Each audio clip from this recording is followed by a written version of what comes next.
Alles gut.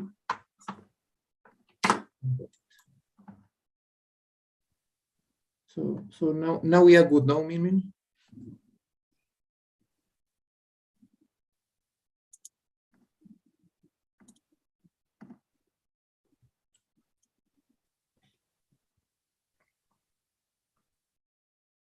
Yes. Okay. Welcome everybody to this last session of the one block probability seminar for this semester. We have the pleasure to have with us Antti Knowles and Raphaël Ducatez. So Antti Knowles will start. He's a professor now in Université de Genève, and he will talk us about the spectral phases of Erdős-Rényi graph.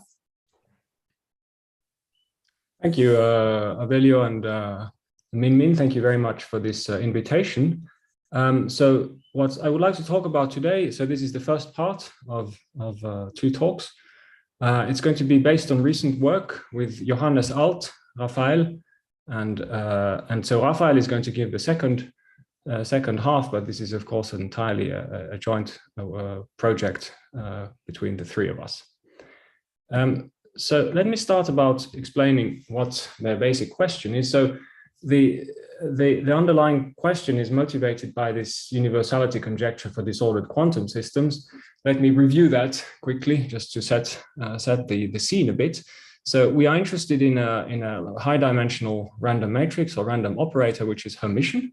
So that's going to be my H. So think of it as an n by n random matrix. And their physical interpretation, one of the reasons why one looks at these things is one regards this as the Hamiltonian of a quantum system with disorder. So disorder here is a notion, sort of physical notion of imperfections and so on, and that you would model with randomness as a mathematician. Now, of course, there are many there are many laws you can put on such random operators, and this conjecture says in a vague form that if you choose your laws in some kind of reasonable way, then the following holds in rather large generality. The spectrum of H in general consists of up to two different phases. One is the so-called localized phase, also called the insulator phase in the physics literature, which is characterized by eigenvectors which are spatially localized. So I will explain in more detail what this means. But the eigenvector as viewed as a function is essentially supported on a small set. And if you look at the eigenvalue statistics, so you pick the eigenvalue process, you zoom in and you look at this random point process, that this point process is asymptotically Poisson, which means that neighboring eigenvalues don't see each other and they just fluctuate independently. And the other phase is the delocalized phase, where the converse holds for the eigenvectors. So the eigenvectors are kind of delocalized, spread out over all possible sites. And the local spectral statistics are now more complicated. They obey random matrix theory. And in particular, you have a phenomenon of level repulsion. So the eigenvalues actually don't like being next to each other. So the probability of finding two eigenvalues close to each other is strongly suppressed. So let me be a bit more precise. So I will think of lambda, capital lambda, being let's say a finite set, which is to be regarded as the physical space. And this H is going to be an operator on functions defined on this set. And how you can view this, this is my attempt at illustrating these two different regimes. I take the simplest set, which is just the integers from 1 to n. In general, there's no natural linear order, but just for the purposes of plotting things, let me order these things linearly in some fashion on the x-axis. So these are my points from 1 to n. And I will take one eigenvector, which I call W, its components are called Wx, and all of my eigenvectors will always be L2 normalized. So they have Euclidean norm equal to 1. And in the first phase, in the localized phase, I would expect to see something of this kind. So your eigenvector is essentially supported in a small region of physical space. Here you have a lot of mass. So this is a probability measure, right? Wx squared sums to 1. So you have a random probability measure, which is essentially supported in this small set and almost zero outside. And in the delocalized phase, it would be essentially constant across the whole physical space. So that's the kind of picture you should keep in mind. Of course, in general, this set could be more complicated and doesn't have such a linear structure. But for simplicity, I will always work with finite sets, and I will always consider the limit when the cardinality of this set tends to infinity. So the most, perhaps the most famous and the most studied model on such disordered quantum systems is the Anderson model, which you probably know. Let me recall what it is. So here it is. You take the lattice Laplacian. So you take your physical space to be, let's say, a finite cube in ZD on the d-dimensional square lattice. And you take the lattice Laplacian and you add a diagonal matrix with IID random entries. That's the V. And let's say the V is, for example, standard. They consist of standard normals. The precise law doesn't really matter. And it has traditionally one has a positive parameter lambda in front, which is called the coupling constant. So this is the Anderson model. It's a very simple looking model. The analysis of its spectrum and the properties of its eigenvectors turns out to be an extremely difficult, extremely interesting problem as well. It has a so-called phase diagram, which is conjectured to look like this. So this is a picture I stole from this book by Michael Eisenman and Simone Vatzel. It's a very nice book. So if you are interested in these questions, I recommend you have a look at this book. It's also very readable. And so this is the conjectured phase diagram for this Anderson model. I mean, there's some terminology which is a bit different from the one I used here, so you can ignore what's written here. But the claim is, so this region here, in fact, the assumption is these random variables are compactly supported. It doesn't really matter.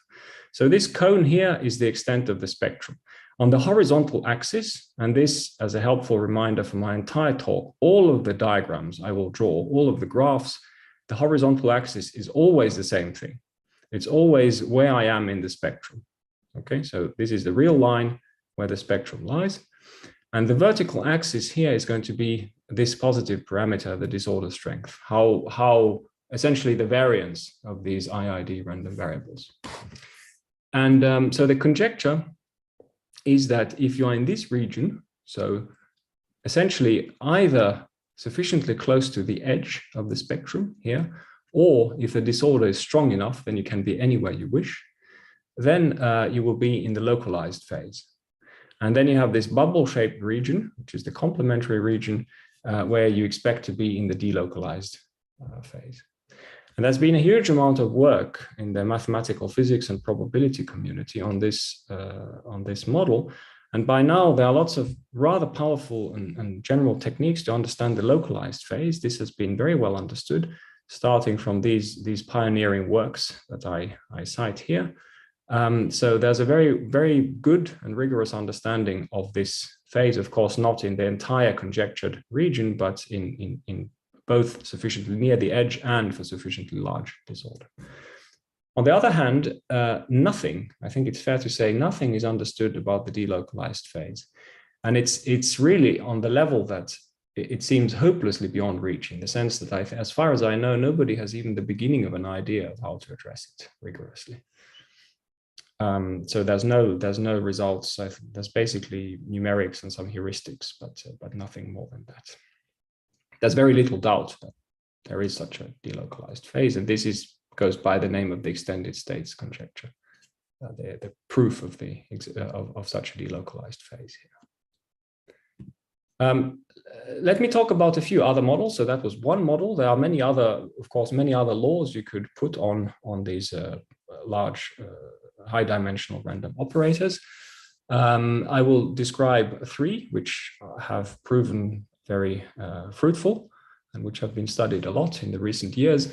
For all of these models, I will, and for the rest of the talk and also Raphael's talk, I will take physical space to be just this set of cardinality n. So the notion of linear order makes no sense. This is just a finite set and we index it by the integers 1 to n, but the order is irrelevant.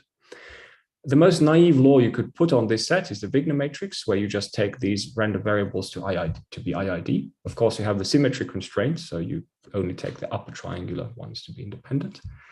and you don't allow too heavy tails. So let's say you have some sufficiently rapid polynomial decay. These things are called Wigner matrices, and you might think this is a very trivial thing to look at. Actually, it's not. It's a surprisingly difficult problem to study. However, by now it has been fully understood as a sort of culmination of a very long program, which started over 10 years ago, and now it has been understood in great detail that this spectrum is entirely in the delocalized phase. So all of the hallmarks of the delocalized phase that I told you about hold throughout the spectrum. You can make things more complicated and more interesting if you admit heavy tails. So you take the same thing, except you make the tails of these entries heavy. For example, you could assume that the second moment is infinite, so they don't have a finite variance. And in that case, there's been quite a bit of interest from both physics and mathematics communities on these models.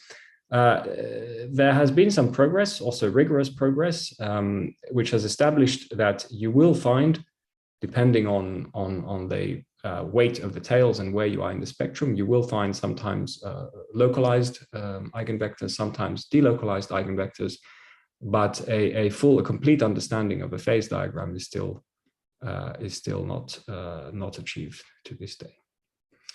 Another very interesting model of such disordered system is so-called random band matrices, where you take such a Wigner matrix and you say that the entries are non-zero only in a band around the diagonal. So you take this guy around the diagonal, and if you are further than a certain parameter, the bandwidth, from the diagonal, then you set everything to be zero. So it's a random band matrix. This turns out to be considerably harder to analyze than the Wigner matrix, and also a much richer model, which in some ways is supposed to behave in a similar way to the Anderson model. There has been a good deal of progress also here, although full understanding is still very much not reached to this day. But there's been recent work up to last year even, and I expect, further progress will take place in the coming years. And the purpose of this talk is to discuss a different model of random matrices, which is expected, and in fact we prove does exhibit such phases, in fact a coexistence in a rather nice way.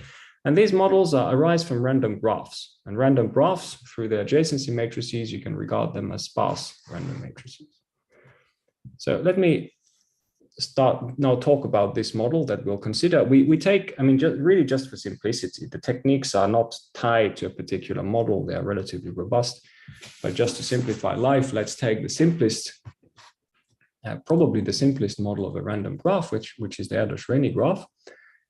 So I use this notation. So to remind you, this is a graph on n vertices, where you take every edge of the complete graph and you keep it in your graph with probability d over n independently of all other edges. Okay, so this d over n is usually called p, little p, in this model, but it's convenient to parameterize the p as something called d divided by n. Okay, so is this definition clear? I didn't even write it down. I think all of you probably know this already. So that's my model. Why is the parameter d natural and convenient? Well, you can do as a simple exercise. You can figure out that this d is the expected degree of any vertex. So you should regard the little d as being the expected degree of a vertex. It's well known, in fact, going back to the original work of Erdős and Rényi, that there is a sort of crossover, it's a critical threshold when d is of order log n. And what happens as you go below this threshold is that the degrees do not concentrate anymore. So if d is much bigger than log n, then with high probability, the degrees are all roughly comparable. And if d is of order log n or smaller, then this is no longer true. And in fact, there's an instance of this phenomenon is the famous connectivity transition, which states that if d is bigger than log n, this graph is with high probability connected. And if d is less than log n, it's with high probability disconnected. In fact, it has even isolated vertices. So this is how you should regard these. I mean, I try to draw pictures. This is, of course, a non-planar graph. So if d is much bigger than log n, it's going to look typically like this. So relatively homogeneous. And if d is much less than log n, you will have structures like hubs. For example, here's a hub. You will have leaves. You will have isolated vertices. Okay. And so for simplicity, for this talk, our results are not restricted to this regime, but I think it's, at least for the purpose of many results, this is the most interesting regime. So I will fix the d to be on this critical scale. So I will consider these critical Erdős-Rényi graphs. And the coefficient on this critical scale I call b. So I will take a constant b, and I will take a d that depends on n, which is equal to b times log n. And I will always assume this b to be less than what we call b star, which is this number, and you will soon see what its role is. In fact, this is the threshold that marks the emergence of a localized phase in these graphs.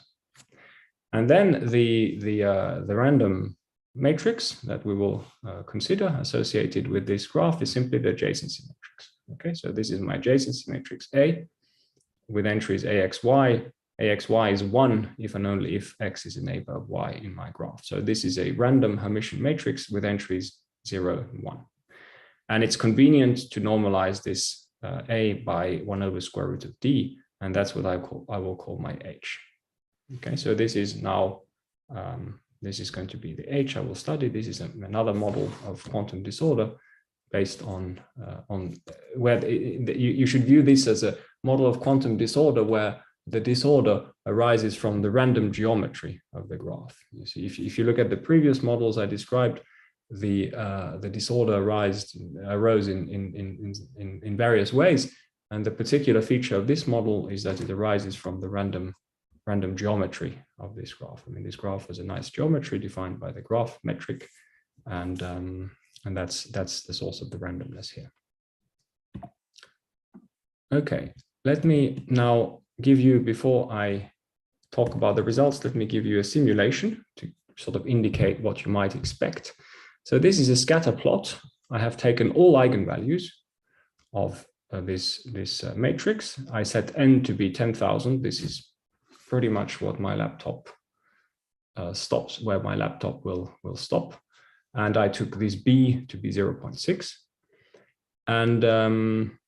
And so what I plot, as I said, on the horizontal axis, it's always the same thing, the location in the spectrum. And on the vertical axis, I will plot the L infinity norm of an eigenvector. Go back to this picture. I will talk in more detail about indicators of localization. But if you look at this picture, it seems plausible. In fact, it seems more than plausible. It seems kind of clear that one possible indicator of localization is the L infinity norm of your eigenvector. If you have something that's localized, then it will have a few very large components and therefore have a large L infinity norm. If it's very delocalized, then typically all of the components will be almost as small as possible, and hence the L infinity norm will be small. So the conclusion is large L infinity norm means localized, small L infinity norm means delocalized. So what you expect to see here is what do we see? So we see that it looks kind of delocalized, at least these are, as you have a mass of eigenvalues in this whole region where the L infinity norm is very small, basically as small as it gets. You have a funny bump here, a funny bump here, and then you have something strange happening near the origin. And as you approach the edges, things start getting more and more localized. And so this is a somewhat similar phenomenon to what we saw in this phase diagram for the Anderson model, that as you at least in some regimes, as you get nearer the edges, things become more and more localized. So that's what you expect from the simulations. And this is, in fact, we can prove something in this direction. Let me summarize our results from a few years back in a phase diagram, which gives a rough overview of our results. So here's a theorem. So this is a theorem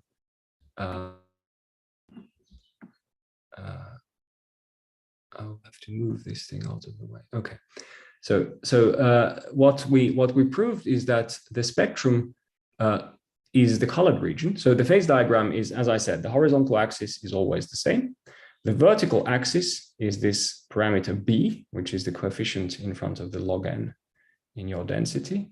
Now, if you wish to view the b as some kind of indicator of disorder, you should think of large b meaning small disorder.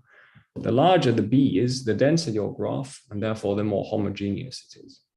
The smaller b is, the lower the density, and the more inhomogeneous your graph is going to be. So by that analogy, this phase diagram, of course, it's a very different model, but it's perhaps somewhat analogous to this phase diagram, except you have to swap, you have to invert the vertical axis.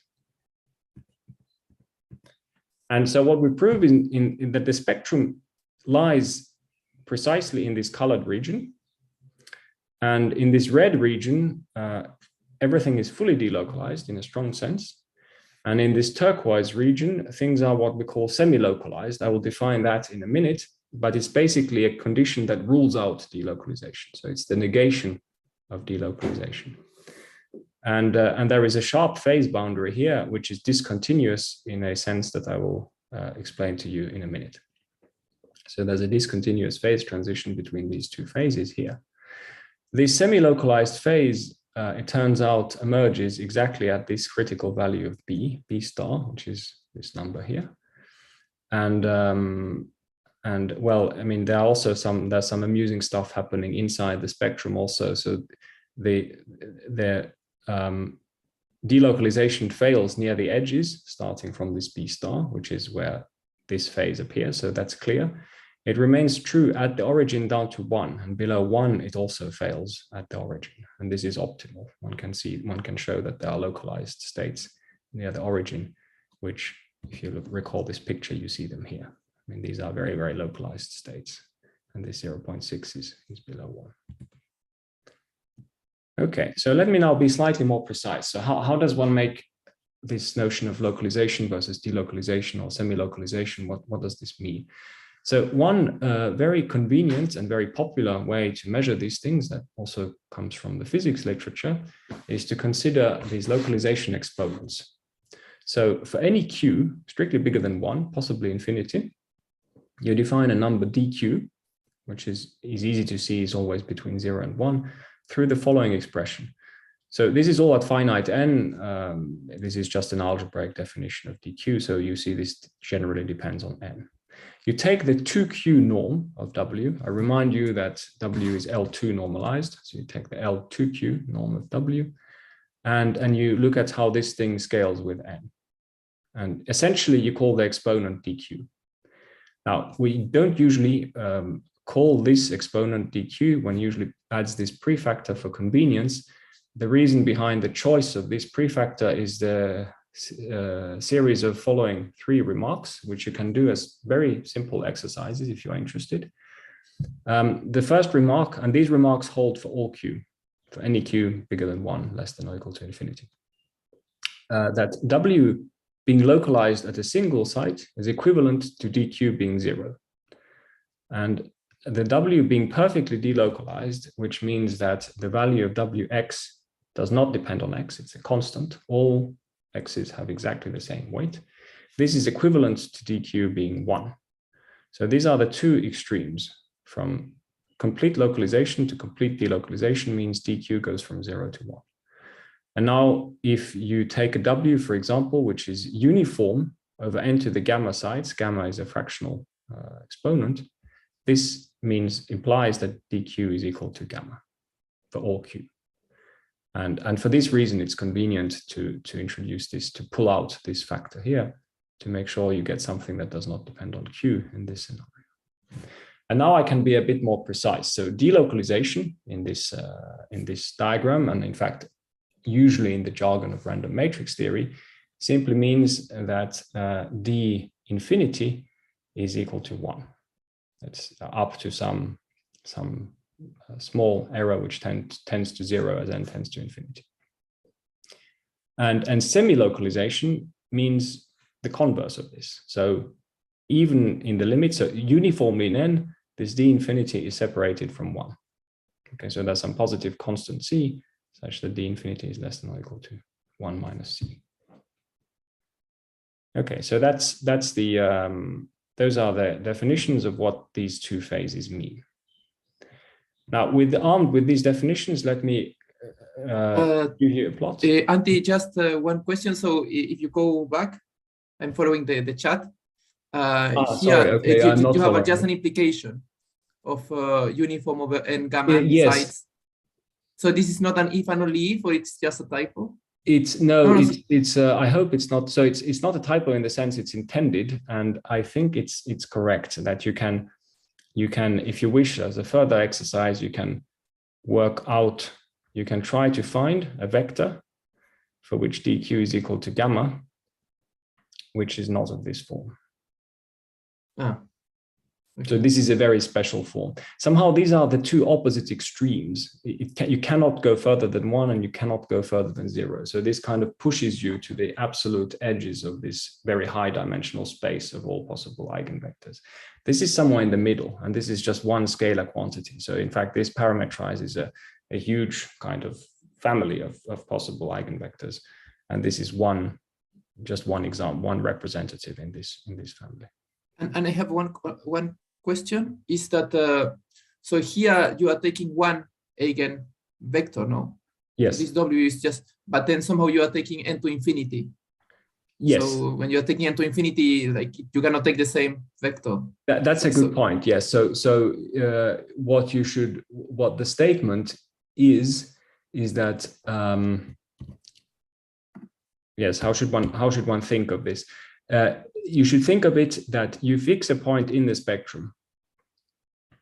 The shape of this phase diagram converges. So this curve here does not depend on n asymptotically. And the claim is that all eigenvectors uniformly in n in this region here, or so all eigenvalues lying in this region uniformly in n will have eigenvectors whose L infinity norm is bounded by some constant. So this small O of 1 is uniform over all the ones that are over all the eigen. So this is something that tends to 0 as n tends to infinity. Yeah, but it is uniform over all it is uniform the eigenvectors. Yeah, okay. It's uniform over absolutely everything. Yeah, that's right. You can even make it explicit. Yeah. So the statement is a very strong statement. It says that, in fact, it's quantitative. It says that, a simplified version is as n tends to infinity, you can take the supremum of all L infinity norms of all eigenvectors in this red region, and they will all satisfy such a bound with high probability. Thank you. Okay, so a bit more precisely, one way of formulating this theorem is to consider the behavior, or what we can say about the behavior of this localization exponent. So we prove upper and lower bounds on this localization exponent. For simplicity, let's just talk about the d infinity guy. So we look at the L infinity norm of eigenvectors.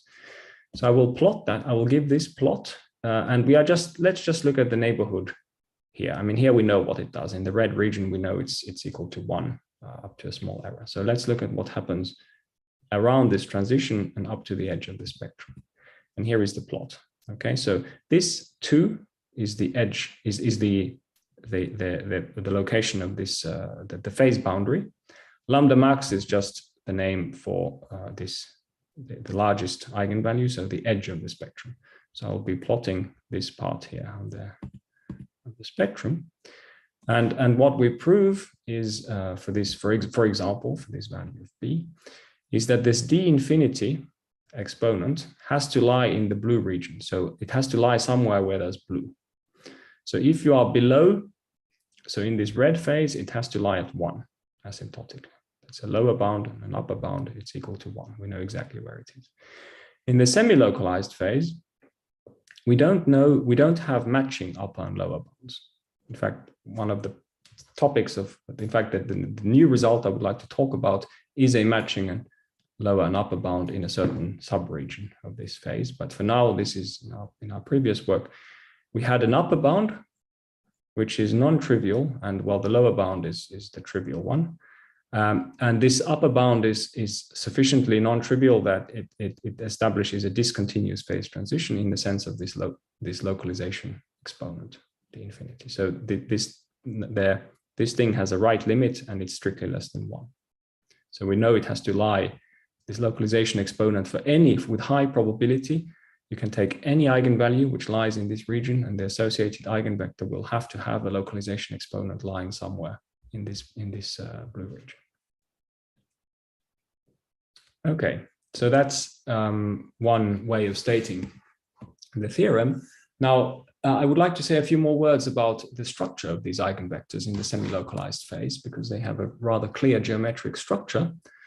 So in order to describe that, let me first define the normalized degree. So this is just the usual degree. This is the degree of vertex x, right? The number of neighbors of vertex x. And for convenience, you divide it by d, little d, so that this thing has expectation 1. And I will define the following map, capital lambda, which is defined by this expression. The argument is always going to be bigger than or equal to 2. You can check it's on this interval, on this in this set, lambda is a strictly increasing function, and lambda of 2 is equal to 2. So let's take an eigenvalue in the semi-localized phase, in this turquoise phase, with corresponding eigenvector W.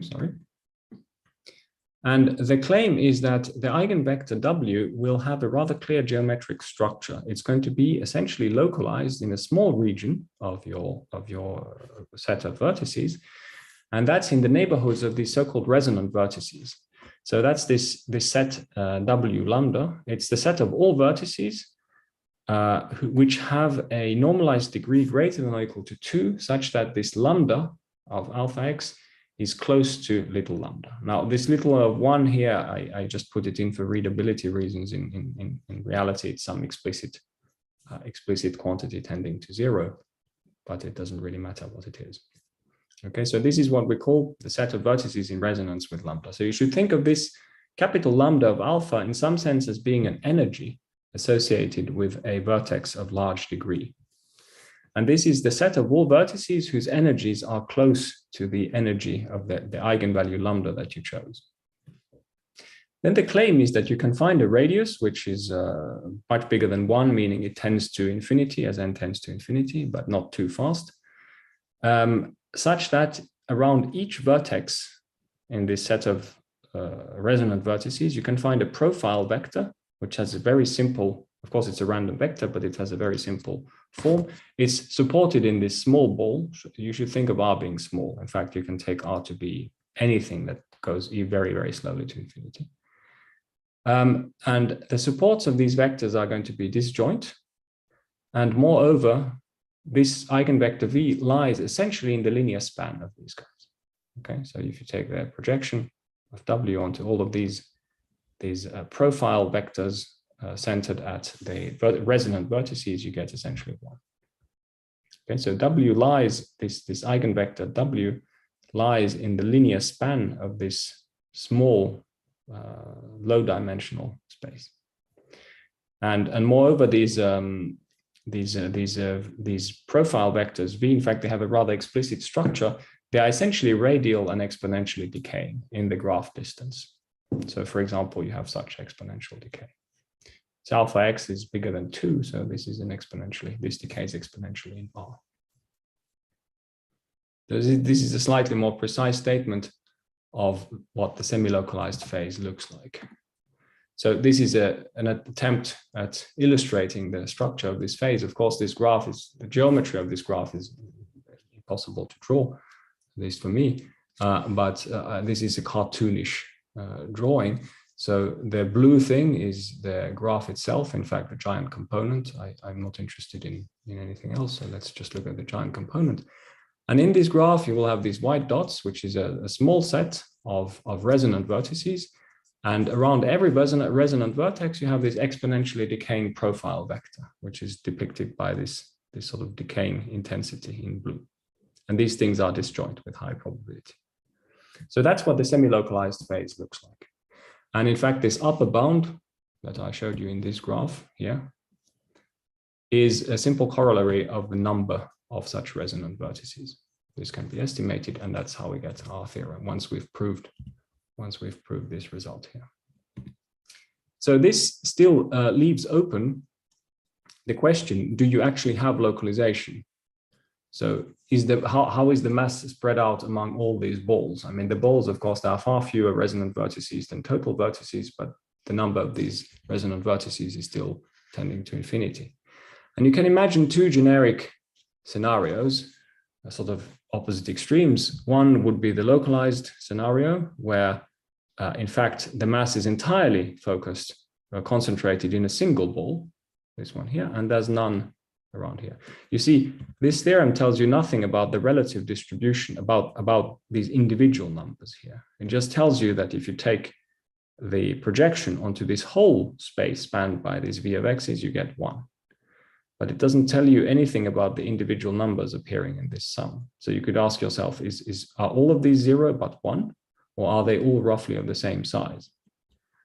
And these are two very different pictures, and also physically very different pictures, two different phases. So all of the mass being concentrated in a single ball would be what one calls localized, because essentially the mass is concentrated in fact, just a bounded, also a very small number of vertices concentrated around a single ball. The complementary regime you could imagine is that the mass in the semi-localized phase is kind of uniformly spread across all of these resonant balls. And these kinds of phases are well known in the physics literature. They have various names. A common one is a so-called non-ergodic delocalized phase. So it's non-ergodic, meaning it doesn't spread out into the whole set of vertices, but it's nevertheless delocalized in the sense it spreads out of a significant set in the set of vertices. And perhaps in a slightly more precise way, you could formulate this non-ergodic delocalized phase in the following way, that this delocalization exponent is separated from both 0 and 1. So in this graph here, it would correspond to having a non-trivial lower bound on this delocalization exponent. And so our new result that I will sketch, and Raphaël will then explain in great detail, is that indeed there is a region, an open region near the edge of the spectrum where localization holds. And then there is a conjecture, which is so far not a theorem, which is in fact independently conjecture by us when we were thinking about these things, and also by Marco Tazia, who wrote a very nice paper last year about these models, where he derived a number of conjectures and analyzed, also did some nice numerics, did some heuristics. I mean, he comes from the physics community, so of course he has far more powers than we do to can understand far more things than we can. And in fact, I think Raphaël will also outline some of his arguments in his talk. So let me now explain what the new theorem says. So this, as a reminder, is the phase diagram I showed you before. And so with this new result, we find that in fact this turquoise phase splits in fact into a green and a blue phase, which looks like this. So this is what we can prove. The green phase is a fully localized phase. So where we know precisely that every eigenvector is localized around a single ball, the localization exponent is 0 up to a negligible error term. And then the complement of this region is the blue region, where we conjecture, we do not prove, that in fact the localized phase, the localization fails. So we don't have a proof that it fails, but we believe, at least for sufficiently small b's, that the localization fails eventually. And you get this kind of slightly strange non-ergodic delocalized phase. And if you now translate these new results into this graph, into the plot that we saw before. So I recall this is the plot that I showed you before of the behavior of the localization exponent. This is the delocalized phase. This blue region was the allowed region in the semi-localized phase. With these new results, well, let's consider two different cases. You see, here you have to take a horizontal section to understand the spectrum. If you take a horizontal section, if you take a section in the region where you only have, where the blue doesn't enter, then you will never see this conjectured delocalized phase. And if you are lower down, then you might see it. So what we prove, there's no conjecture here, so this is what we can prove, is if your B is sufficiently small, then the localization exponent has to be in this blue region. So it has to be at 1 in the delocalized phase. It has to be at 0 in the localized phase. And in this complementary region where our proof breaks down, and we believe it breaks down for a good reason, all that we can say is what we knew before. It lies somewhere here, and what we believe is that it will in fact jump away from 0 and lie somewhere here. If you take your B to be sufficiently close to the critical B, so here, then you will find that there exists a whole range of Erdős-Rényi, of critical Erdős-Rényi graphs, where you have a sharp phase transition of the most drastic kind. You only have a fully delocalized phase and a fully localized phase, and you jump from one to the other at this at the phase boundary 2. You have nothing else. Okay. So this is a sort of graphical summary of our result of localization. As I said, Raphaël will explain, again, we'll review this in more detail and we'll give you some ideas about how these things are proved. Perhaps to conclude my talk, I would like to talk about a related question, and in fact, where you can also address the question of localization at the very edge of the spectrum. So that's a question which is of central importance in for example, statistics or spectral graph theory, and also a classical question in random matrix theory is, where does the largest or second largest eigenvalue lie? Or what is the spacing between the largest and the second largest eigenvalue here? And we analyzed that last year, and we found, perhaps not so surprisingly, that it's a Poisson. It's asymptotically a Poisson process.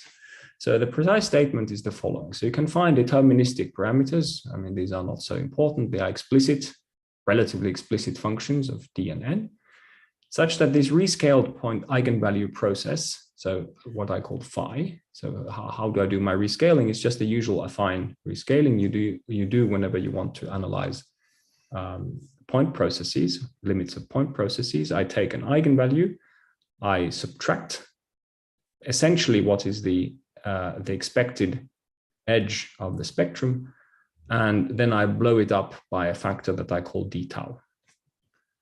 In fact, these parameters are chosen in such a way that, well, tau is chosen in such a way that it's of order 1 in my regime here. And the claim is that this point process, so it's a point process on the real line, this will converge, or it's asymptotically close to a Poisson point process on the real line. And the convergence holds in the usual topology of convergence of point processes. If you have to take intervals. So you consider convergence of this point process in fact, on half infinite intervals. And you have to choose your intervals in such a way that they typically contain up to order 1 points. I mean, we can take a bit more than order 1, but let's say order 1.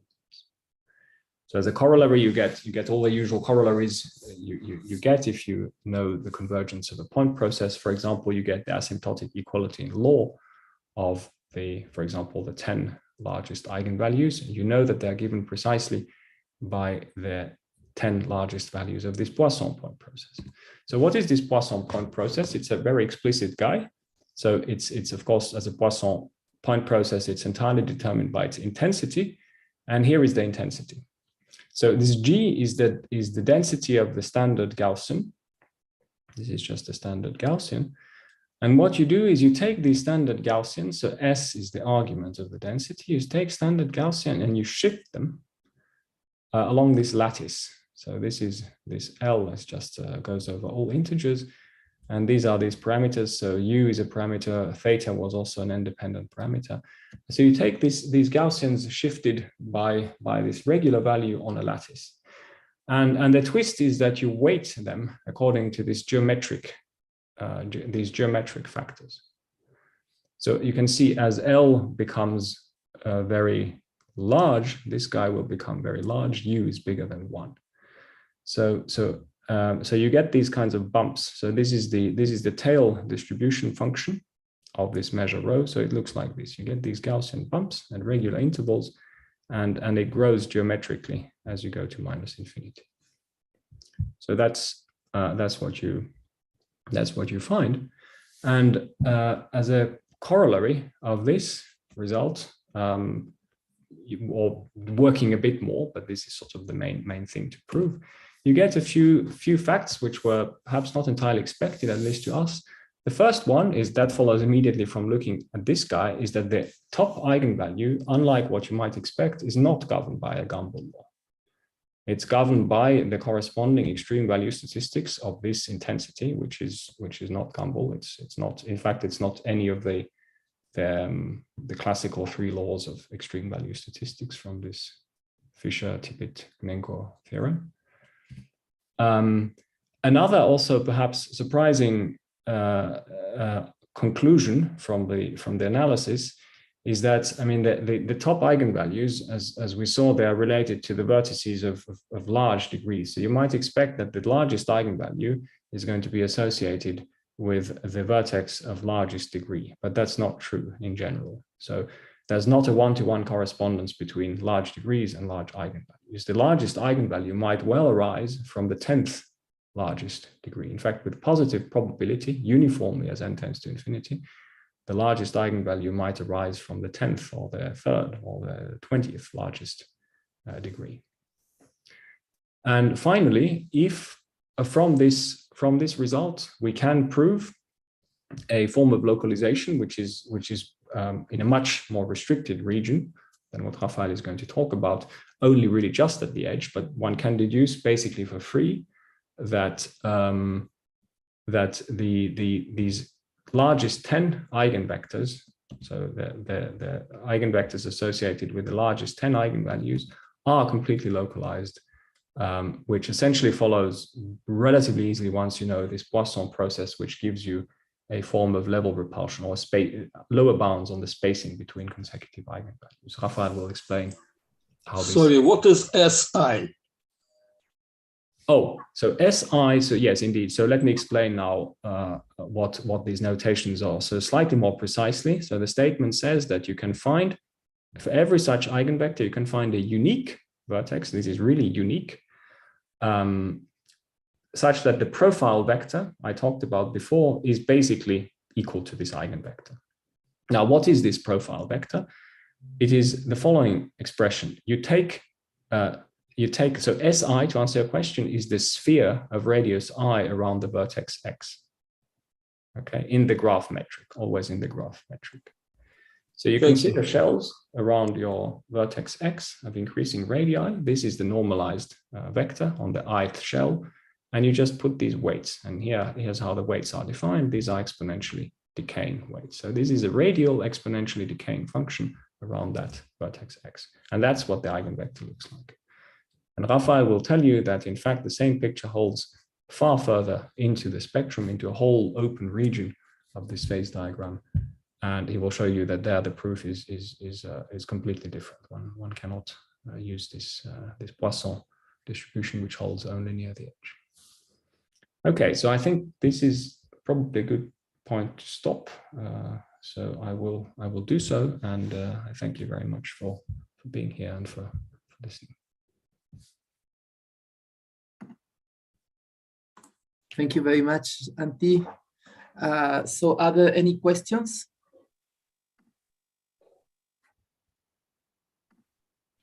I would have few for a start, and hopefully others continue. Thank you, Antti. It was a great presentation. 2 questions. Firstly, it might be a completely stupid one, but on what basis were the thresholds 2 and -2 selected for the phase transitions in the graphs, in the phase graph? Why exactly 2 and -2? So, you mean these -2? Yes, yes. Yes. Yeah, that's a good question. Raphaël will explain a bit more about that. The most basic question you can ask about this whole model is, what is the asymptotic eigenvalue density? So does you draw the histogram of all eigenvalues. Does it converge to something? The answer is yes. It converges to the semicircle law. And it converges to the semicircle law supported on -2, 2.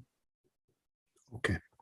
And that's why these numbers play. I mean, that's also the reason I chose this normalization here.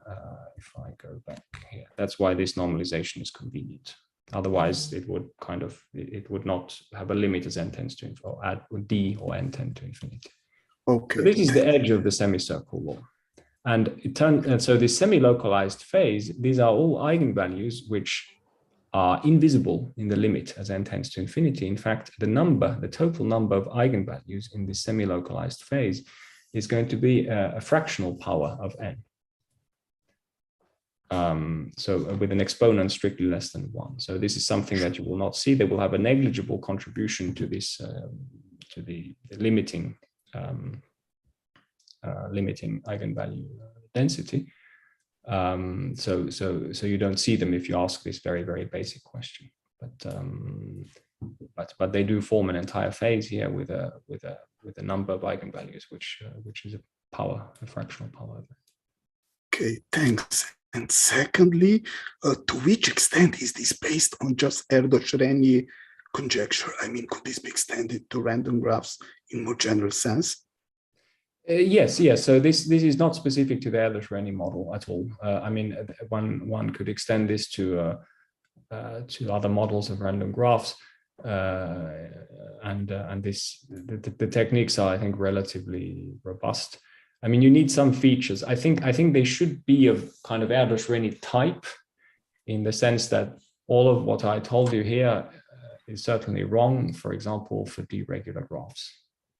So that's another natural model of random graphs, but that's a model which is much more structured. And in particular, in these sparse regimes, although the definition of the model is much more difficult, it doesn't have independent random variables and so on, it's actually much easier to analyze in the sparse regimes, because it has sufficient amount of structure that prevents these inhomogeneities from forming. And so you would have to take graph models which permit the formation of inhomogeneities, and typically, so I think relatively important is the fact that edges are independent of each other. But that the edges are identically distributed is not important. We did it for the Erdős-Rényi graph because it's the simplest one. And this phenomena of delocalization and semi-localization could also be observed in more general cases? I think so, yes. Okay. Yeah. Okay, thanks. Sorry, cannot you comment the final formula for the V? Yes, find it, yes. There was a U0 of X, and there was R summands. What is U0 and what is R? So R is this, R was the radius of the ball. I was not very explicit about that. I mean, I mentioned it on this slide here, I think here. Think of R as being log n, for example, something that grows very slowly to infinity. And U0, I mean, this is because they are recursively determined, and U0 is just determined so that this guy is normalized. I mean, you have one free parameter, which is U0, and you fix it at the end so that this whole vector has L2 norm 1. Thank you. So I think Ali has a question. Thank you. I have a question. If we fix n, then this model of Erdős-Rényi graphs is a special case of Wigner matrices. So can we generalize it to say we have IID entries which have expected value log n over n, not necessarily Bernoulli random variables? So the fact that the expected value is non-zero is actually not important for this. It's more of a nuisance than anything else. I wouldn't say that this is a special case of a Wigner matrix. Usually Wigner matrices, you see the law of the entries cannot depend on n. Whereas here it's crucial that the law of the entries depends on n. And that's the whole game. That's what makes it sparse. And that's what gives rise to this kind of behavior, which is completely absent in any family of Wigner matrices. Yes, I mean that you generalize your model to have IID entries such that the expected value of the entries is log n over n. So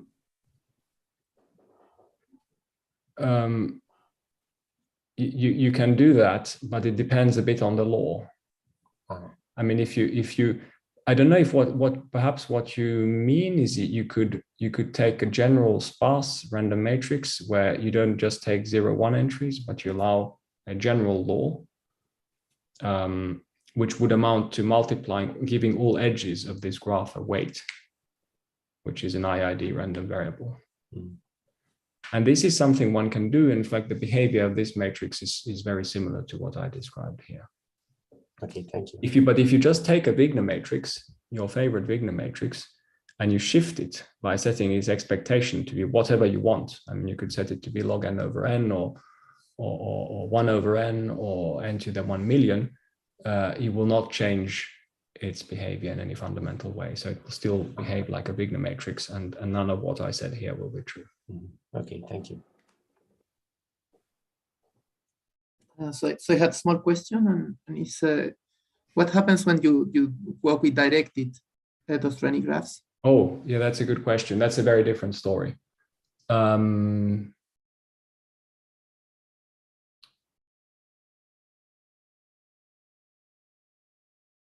So certainly what I talked about here is all out of the picture.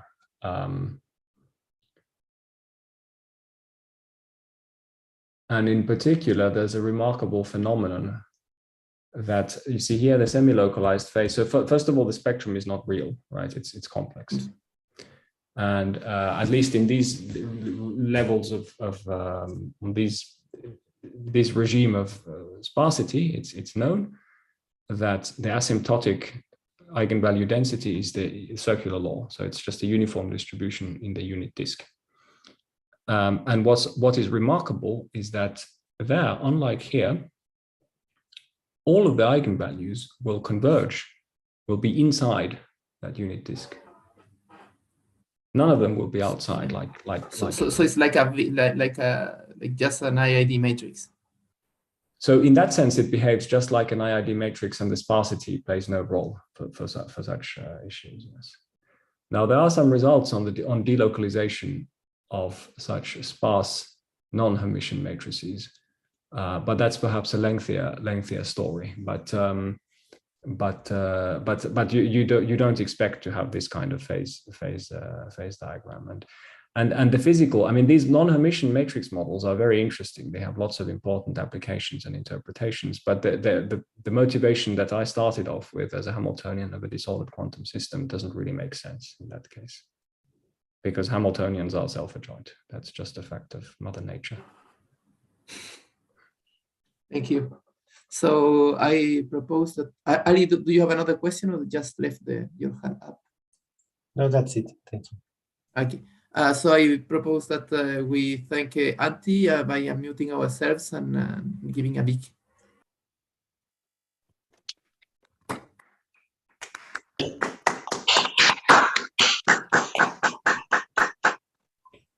Thank you very much. And thank you, so, and stay with us, because in just the time to grab a quick coffee, we will have with us Raphaël, who will continue this talk with I think we have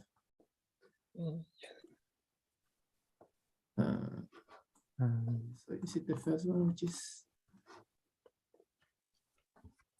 Yes. Should I share my screen now? Yes, please. Here are the slides.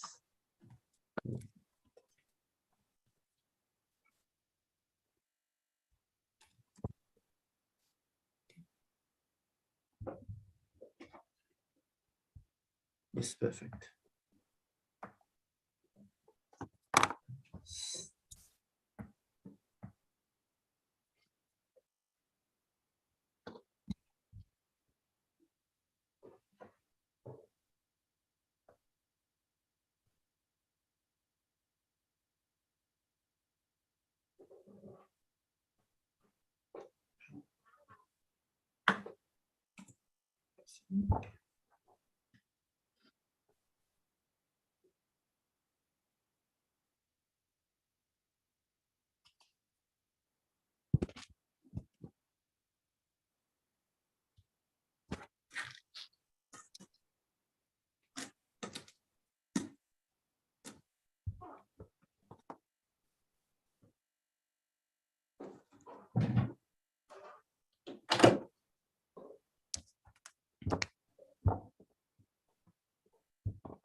Are we starting or are we taking a short break? What do you think? So shall we start now? I think it is a good time to start, maybe, because Yeah, probably. Yeah, okay. that's right. Yes. So welcome everybody to the second talk of this of today, where we'll have Raphaël Ducatez, who's now in Lyon, who will give the second talk of this day about the spectral phases of Erdős-Rényi graph. Yes, so thanks a lot, Avelio. So I'm very happy to be here. So yeah, so I will continue what Antti just presented before. And well, Antti, you see him a lot already. But the first guy of our team is Johannes Halt, and we work together in Geneva. Yes, and please ask as many questions as you want. I mean, I prefer to have questions in the middle of my talk than after. So don't hesitate to interrupt me whenever you want. Okay, so let me remind you the model we are considering. So that's a Erdős-Rényi graph that Antti just presented with n vertices, and with each edges has been added from this IID probability, and the main parameter is d, which is the mean degree of the graph. And so this is a symmetric matrix. And what can we say about its spectrum? So actually, it was already asking the question, and the answer is as n in the very classical results, that when n goes to infinity and the degree goes to infinity in the same times, the eigenvalue statistic will given by the semicircle. So actually, when you look at the spectrum of such a graph, if you have to divide it by square root of n, almost all the eigenvalue will lie between -2 and 2. And that's and we already know the density of the so when we start with this problem, like more than 3 years ago, so the initial question was, are there any eigenvalue outside? So, because here we know that most of them are between -2 and 2, but don't really know whether they're outliers or not. Sorry, what is E of A expectation? Oh yes, okay, that's also the question that was being asked before. It's whether we should have a matrix which is centralized, so if the mean of each entry is 0, or just 0 or 1. Yes. So the difference between A or A underlined will be if there is a large eigenvalue which corresponds to some eigenvector which is uniformly distributed on all the edges. So without this killing, we have like an eigenvalue that will be close to square root of d. But okay, well, just forget about this eigenvalue and focus on the rest, or kill this eigenvalue with these expectations. Thank you. Yeah. And the transition, as Antti said, it will occur in the regime when the degree is of order log n, and that's where the statistic of the degree becomes inhomogeneous. So, for example, this is a numerical simulation of the degree when d is like larger compared to log d. Most of them actually are really concentrated around d. Actually, the good law for the degree is the Poisson law. And when d is large, it's really concentrated around d. And for d is a bit larger, it starts spreading, and one starts to see like very small eigenvalue, small vertices, or small, very large degree vertices.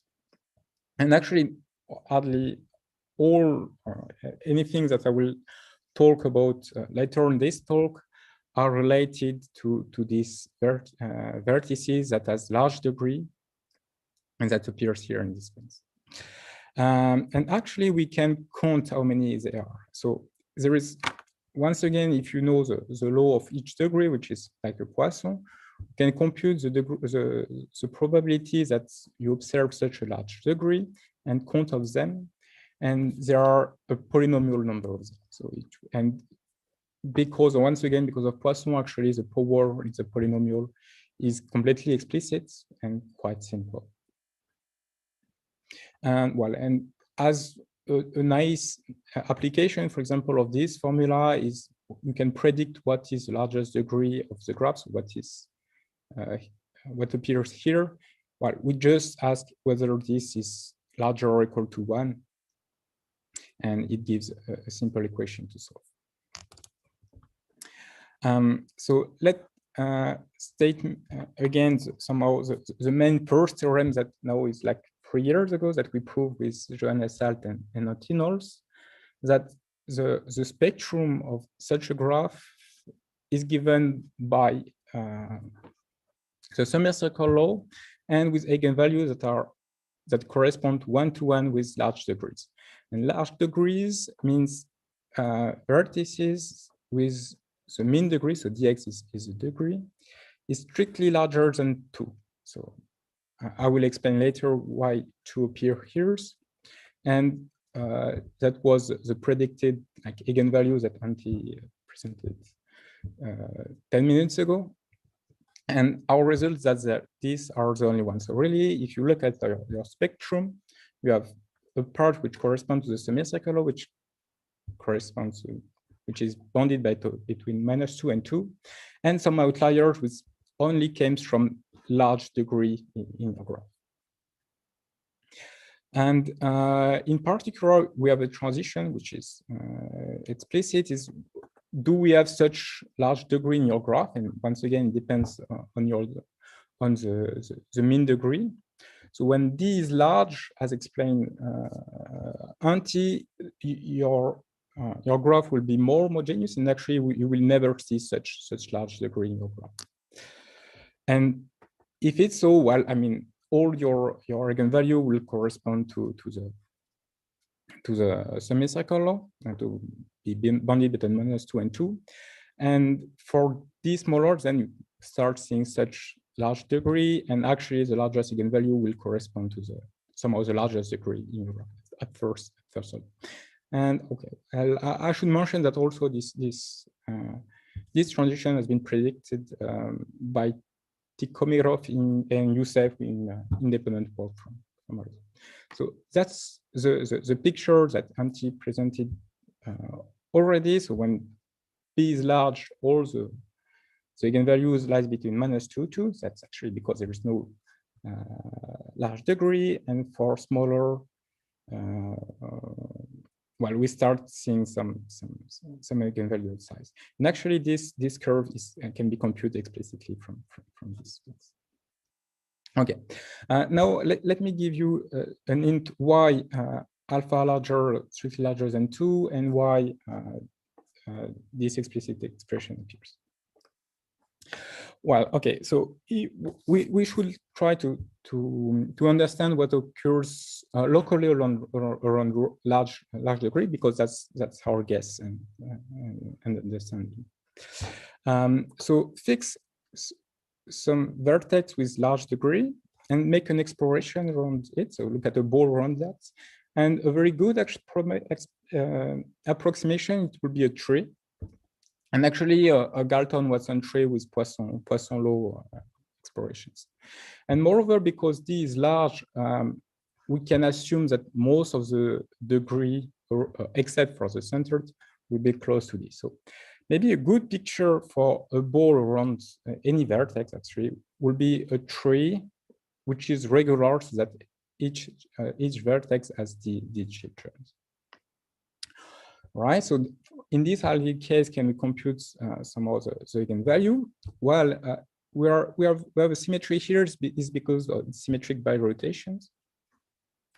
So let's write the series of here and consider the basis of generated by just indicator function in this indices. Well, and look at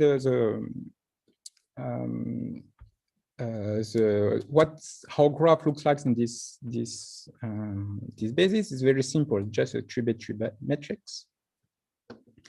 So actually, one sphere only interact with outlier spheres and the inner spheres, and because the degree is always D, actually it will always give a factor of 1. And because well, there is a large degree here, we'll have a factor square root of x's. So extremely simple tridiagonal matrix. So that's the first step. So second step, well, we have this tridiagonal matrix. Can we compute the spectrum? Well, if alpha x is strictly larger than 2, well, there will be the spectrum will be just given by -2, so the same as the semicircle. But as soon as alpha x becomes a bit larger, we'll have two eigenvalues that appears. One that is given by alpha x divided by square root alpha x minus 1, and the symmetrics, so the minus. And well, that's where this eigenvalue appears and why the alpha x larger than 2 is needed. And in this tridiagonal matrix, it's extremely easy to compute a corresponding vector, do some recursion formula with here. And what you obtain is that the corresponding vector decay exponentially. So that was already presented in Antti last slide, if you remember, with this more explicit gamma. So that's the eigenvector for this tridiagonal matrix. Sorry. If we want to come back to the graph, well, we have to remember that this is the basis we are working on. So associated to this eigenvector, we can just write this candidate eigenvector, which I will call like this, the profile function that Antti talked last time, which is the same as this candidate eigenvector, but in this basis. And what we can do is take this eigenvector, this vector, put it into our graph, and compute these things. So if the tree were completely regular and exact, it will give us 0 because we did things exactly. But because it's sort of random, so the degrees fluctuates, and maybe we have a few numbers of loops, even if they're rare, what we obtain actually is that we can prove that there is very high probability that this is small. So that's actually the result. But I mean, that's from this, what we directly obtain is that there exists an eigenvalue close to what we compute before, and that's it. And well, this construction can be done for any large degree vertices. So as many large degree vertices we have in the graph, there will be two eigenvalue, one close to alpha x and one minus close to x. So that gives the existence for our first theorem. For uniqueness, it's a bit more complicated, so I will not detail towards the proof, just give you a few buzzwords. The proof is based on some moment methods on the non-backtracking matrices. So that's something that can be used and computed in a paper by Benet-Georges, Bordenave, and Knowles, so a bit before our work. And while somehow we adapt this formula to prove that there is no other eigenvalue. So then question, so what Antti already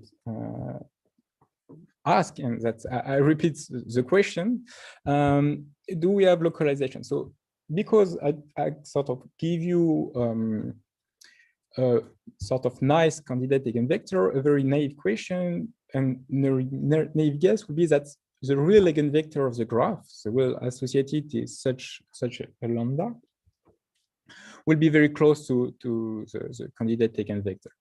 But that's somehow not very, well, sort of difficult question, because for any fixed degrees in the graph, there will be many many vertices with actually exactly the same degree. And somehow we can't prevent some tunneling and equidistribution for the eigenvector. So, I just ask one question in between. Yes, please. You said that you really like them. Sorry. So basically, is the assumption on Galton-Watson tree any limiting assumption? Could there be any different assumption on the distribution of the tree that you had on the previous slide? Yes. Okay. Well, Galton-Watson, Erdős-Rényi graph gives Galton-Watson tree with Poisson law for the children. If you could add weight, for example, but you still have a graph with weights. If you have some inhomogeneity, well, you will make a graph with more complicated law of children. Yes. Okay. Thanks.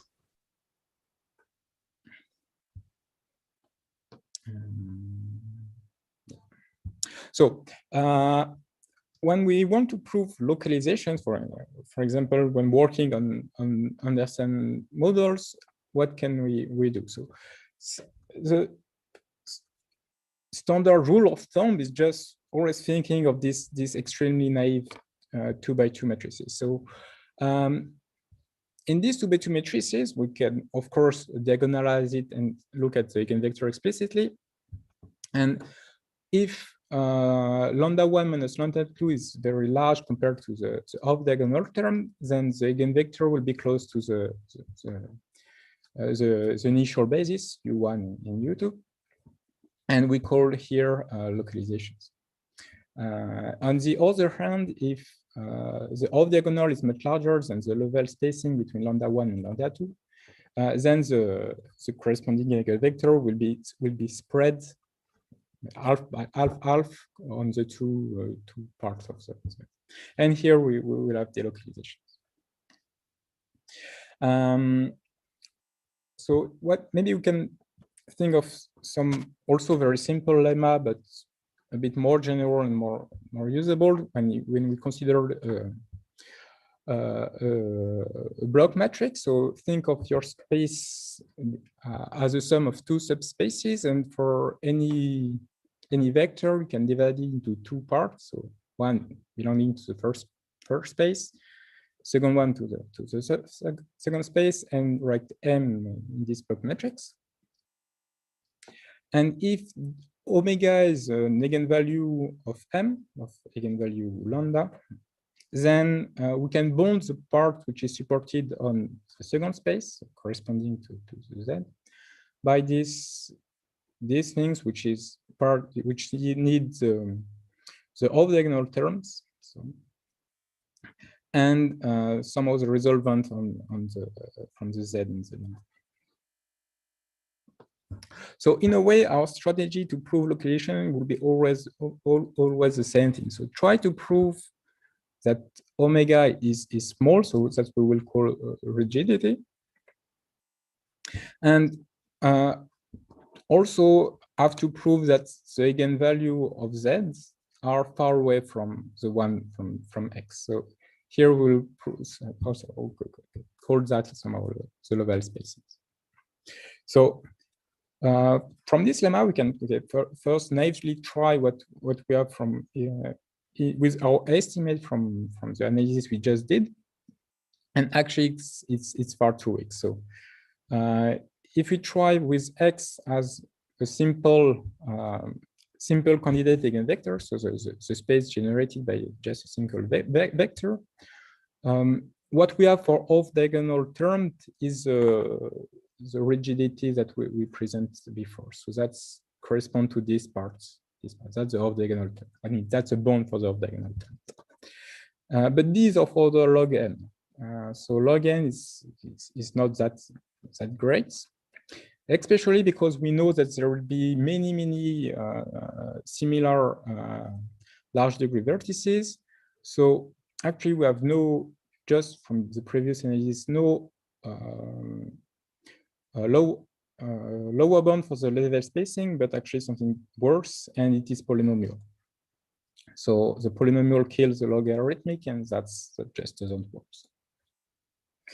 Still, as that was the result that presented Antti, well, what we can do is still stated that it will be a linear combination of the candidate eigenvector we constructed. And to prove this, well, that's to use the rule of thumb with two space, the space that is generated by all our candidate eigenvector, and it's orthogonal. And if we consider this subspaces, the matrix Z that appears will have only eigenvalue lies in between -2 to. Somehow, if we kill all the large degree vertices, then we will kill all the outliers, and that will be left will be just a matrix with spectrum bounding between -2 and 2. And in that case, well, the level spacing is elementary because we choose lambda to strictly larger than 2. So it's orthogonal 1, and the y, once again, it is given by this rigidity estimate. So in that case, it works, but somehow it's a bit weak. It's just semilocalizations, and it doesn't say anything. It's purely localized or really like ergodically localized. Okay, delocalized, right? Sorry, what is lambda x in the formula? Yeah, lambda x in the formula 1. Okay, I'm going to that. I'm going to that. So the other regime where we can prove their localization is where if we look closely to the edge. So there, as Antti presented, we can prove that the statistic will be Poisson, and have a much better understanding of both the eigenvector and the eigenvalue. And in particular, we have the Poisson statistics, and from the Poisson statistics, actually, we obtain this standard level spacing between the different eigenvalues. What we can do, and that was all the hard work from in this paper, is to have a better rigidity estimate. So lambda x, I will not going to write it. It is something which is a bit an improvement from these things. So these things was a bit too coarse, but we can propose another function which depends a bit of more parameters of the local property of the graph around the vertex x. Sorry, I'm doing it the wrong way. And that's another function, so that I'm not writing, but still is completely explicit, and that we can predict. That's a better prediction, if you want, of the eigenvalue. And from these two points there, well, the rule of thumb works, and we obtain pure localizations, complete localizations at the edge. But I mean, it's sort of true. Okay, that works only very locally at the edge.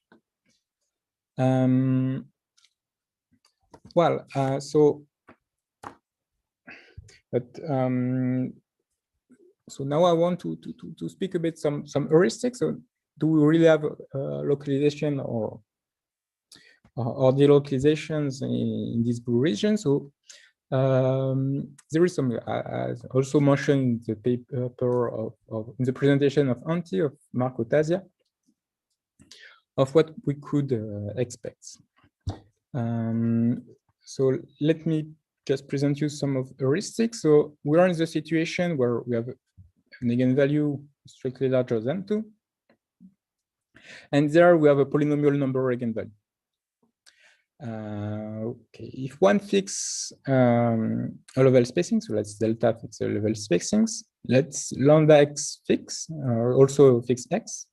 And if you look at one delta x y, the probability that it will be that the degree will be close to 12x will be polynomially small. It's corresponding to these things. And if even more you want that the true eigenvalue is close to x of difference delta, well, if you assume so in the heuristic that you have a continuous law for this eigenvalue, then you have to add a factor delta. So that's the probabilities of a fixed y to somehow to be in resonance with the vertex x. And to see such a vertex y around x, one should explore a ball of this size. And when we meet x, y, so okay, let's assume that we explore this ball, we meet y, and we have one connection between the rest of the ball and y, and another kind of sort of a naive estimate for the tunneling amplitude between this eigenvector and this y could be computed through this edge. And because the vertex Vx is spread around all the sphere, it will be extremely small. And well, once again, can we prove localization from this? Well, it's not clear actually, depending on the power mu. So both are polynomial, and maybe there is something occurring in lambda equal to 1/2. So we're not very far from sure that 1/2 is the correct transitions, but somehow we could. Well, I mean, we think that there is, and we'll prove that there is some mu where something occurs. So that's what we expected. So that's the picture Antti presented, and so that's the heuristics. So that we have pure localization at some places and some delocalization, or partially semi-localization is there. And that's a numeric that's been done by Tasia. And what they observe that actually in sort of this region, so okay, it's pure numerics, no proof, that these points in this line sort of indicated GOE statistics. So in this region, one should expect a GOE statistics, and it fails at some lambda strictly larger than 2. So I don't remember what was its parameter for its graph, but here we should have Poisson, and the transition appears much at a fixed distance from 2. Okay. So what we can prove is that there exists indeed a localized phases with some polynomially number of eigenvalue, but with a mu weaker than what could be expected. This comes from technique of the proof. So we believe that this is not optimal and it should be improved. So that's the picture. Once again, the same picture as in Antti. So sketch of the proof. Well, same strategy as always. We have to do two things. First, to obtain a rigidity estimate that is polynomially good, and that's actually much more difficult than what we did before. And also to have a level spacing of this eigenvalue. And let me stress that the graph here is a discrete model, so one cannot use any Minami or Wegener estimate that's been currently used in Anderson model. So, and for proof to these two to-do point. I mean, that's we improve. Okay, we introduce some new ideas that I will going to present you just now. Okay. So here a graph and some x with large degree, and here are my other large degree vertices.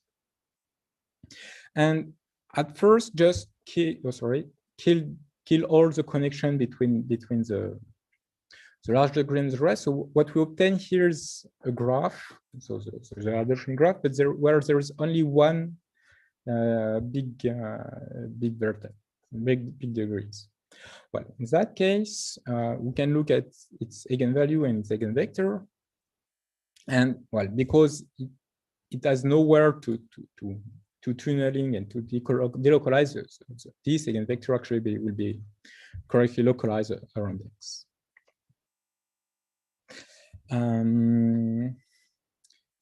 That will be our candidate eigenvector, and that's how big our candidate eigenvalue. So now put back, let's put back the edges. And our hope is that this new connection will not perturb too much the eigenvector when we look at the eigenvector for the whole graph. And like there is an easy observation is that these connections are actually IID. So when they will arrive in the graph, they will somehow arrive uniformly on each vertex. And to estimate somehow the influence it will give to this eigenvector, we can try to look at the support of this arriving. And let me mention a lemma, so that is extremely simple, but somehow very, very powerful, very nice for our purpose, is that the expectation of the amplitude of U that is touched by such a random subsets, it's just simply bounded by the probability that a vertex is connected to the large degree. And let me remind you that in this Erdős-Rényi graph, connections are completely independent, and the graph is very, very, very sparse. So actually, the probability that such Z is connected to big vertices, and because there are very few of them, we can estimate it by some polynomial degree. And from this observation and this simple lemma, what we obtain almost for free is a very strong rigidity, so with a polynomial power.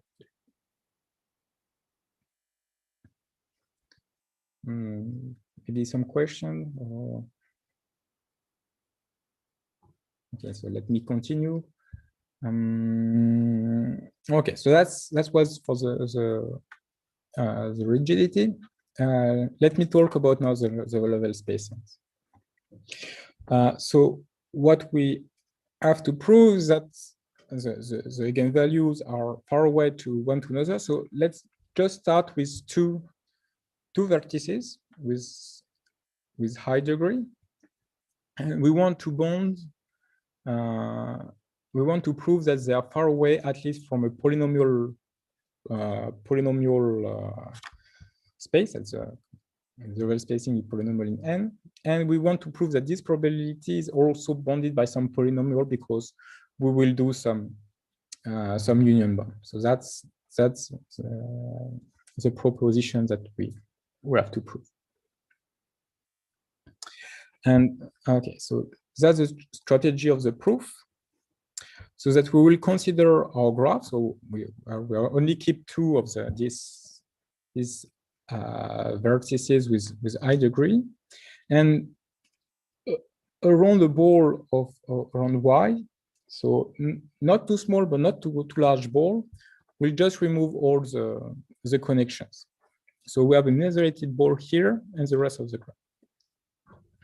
And as before, a good observation is that when we add the new connection of this ball to the rest of the graph, actually these connections are independent and completely and do not depend at all how we draw the rest of the graph. So the heuristic here are the following. First, we want to we like to say that when we add these connections, lambda x do not fluctuate too much, and actually it will almost be the same. But on the other hand, that lambda y will fluctuate and will depend somehow importantly from these connections. So actually, for the first one, the fluctuation of lambda x is the same as the rigidity as before. So actually, because the connection are random and lies uniformly on the graph, we can show that this lambda x will not fluctuate too much. May I just ask additional questions? Sorry, what is high degree? How do you define where is the bound? Okay. For the vertices. Okay, it's always for some alpha which is strictly larger than 2. That's some of the definition of a large degree. And you could also just consider larger degrees that are in resonance. That means that they are larger than 2 and close one to another. Okay, thanks.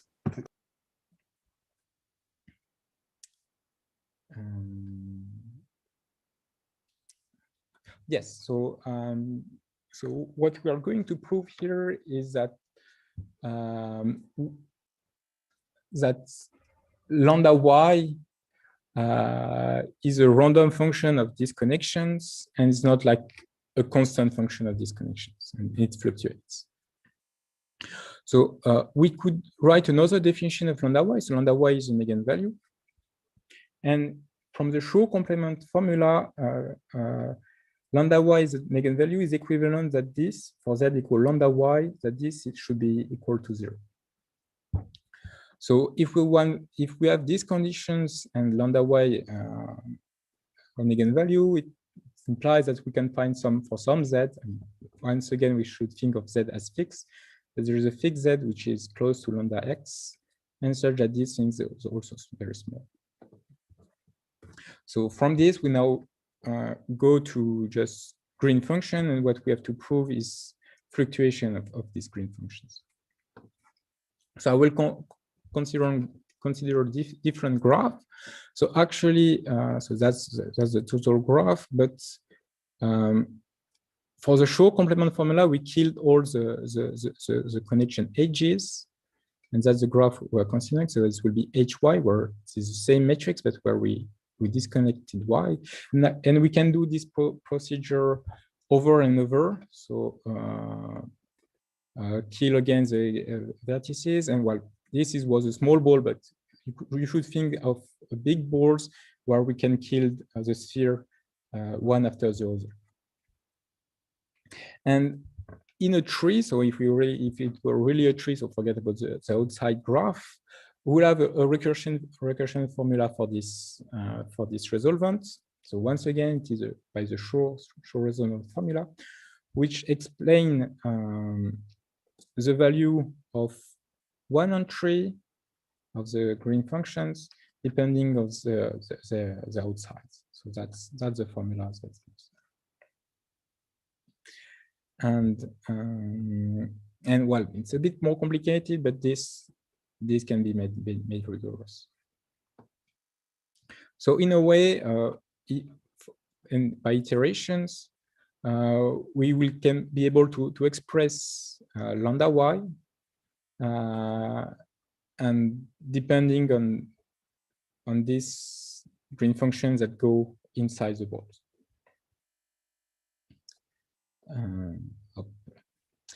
And so let me now state how the fluctuation fluctuates. So if we just look at one edges, so one entries, then the green function will fluctuate because just of the number of the degree. But we want that this fluctuation goes from the fluctuation at the edges to the one just more inside of the balls. And there is a very nice theorem from Kerstens from very general random matrix, random variable. So you should think of the central limit theorem. So if we have a sum of IID random variable, then it will spread, and it will spread of a size square root of the number of IID variable, and that's actually the theorem of Kerstens. That's where we can bound the probability that we can find some inside some small interval. And let's use this theorem to our cases. So let's remember that we can express this green function from the one outside. And because the connection here are independent, we should think of these entries are independent, also variable from one to another. So from this function, we can write the probability that this is small because we have a factor 1 over d that this is small, and then apply the theorem of Kerstens that remove the sum and have a 1 square root of d in front of that. So in a way, the anti-concentration result for any of these green functions with a factor 1 over d here, we'll get a factor 1 over square root here anytime we do one step inside the ball. And when we will do r steps, so going from the ball of radius r to the center of the ball, what we'll obtain is this these anti-concentrations inequality with a r and a r minus an r over 2 in the left-hand side, and that was the theorem that I wanted to prove. So that there is many more technical. How T and T prime are connected in the previous formula? There were T and T prime. T and T prime. Oh yes. Oh yes, because there is actually a supremum here. So yes, I should have a supremum here, and supremum here. Ah. Yes, and the supremum here. That's yes, that's really what we want. We want to prove that it can't concentrate exactly. So we propagate the supremum. Yeah. Thank you. And yes, that's it. What I wanted to talk about. And thank you a lot for your attention. Thank you a lot, Raphaël. So are there any questions?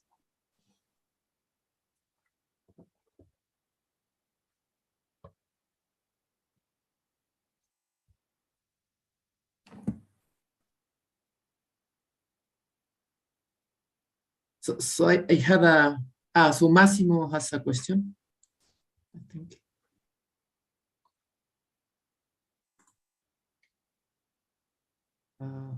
Massimo, are you? Yes. Is there any assumption on the distribution in Kerstens' lemma? Is there any assumption on the yes, there is a few assumptions that are quite weak. For example, we don't want the Z to the X to be exactly concentrated. So there should be some fluctuation. Actually, I think we need that this, for example, is strictly less than 1.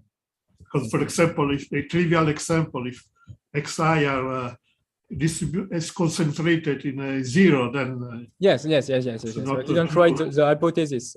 We should the hypothesis the real formula is more complicated, and you can have X which is not IID, for example, just independent, and the K will depend on the. Also, the constant is a universal constant, or the constant C is universal. Yes, the constant C is universal as soon as the X follows some assumptions that they didn't write. Yes.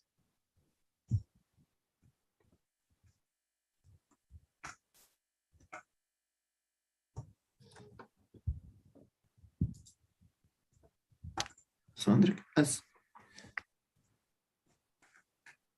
maybe just Andre? one. Yes, small question. I return to this assumption on the large and large degrees. Does this in any fact affect the proof? If I understood correctly, you specified a boundary of 2 or something similar. Would it be any different if certain vertices with higher degrees would be considered as larger?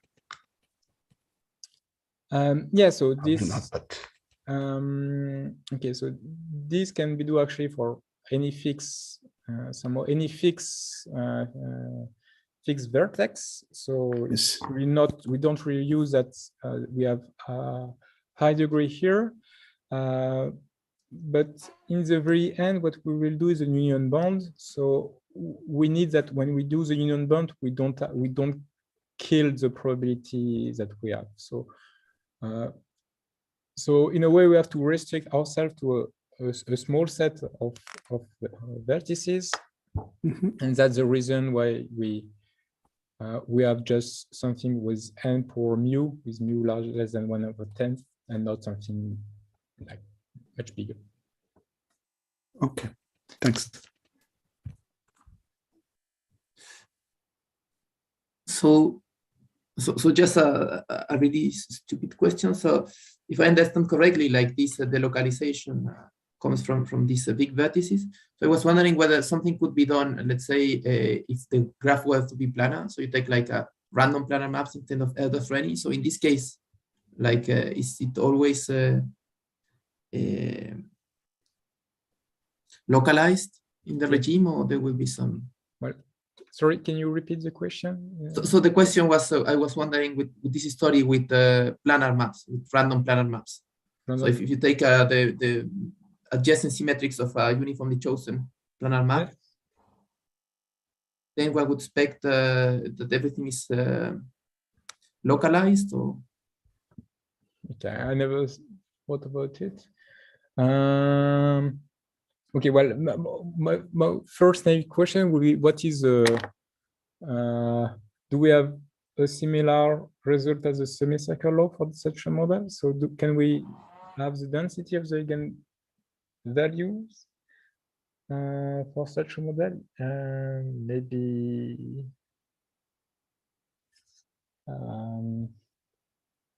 so yes, could be. So I mean, it's maybe things could be, maybe can be done. And if we have very, very high degrees, yes, I expect that maybe there is also some localized eigenvalues there, eigenvectors. Thank you. So I propose that we unmute ourselves to thank Raphaël and both of our speakers.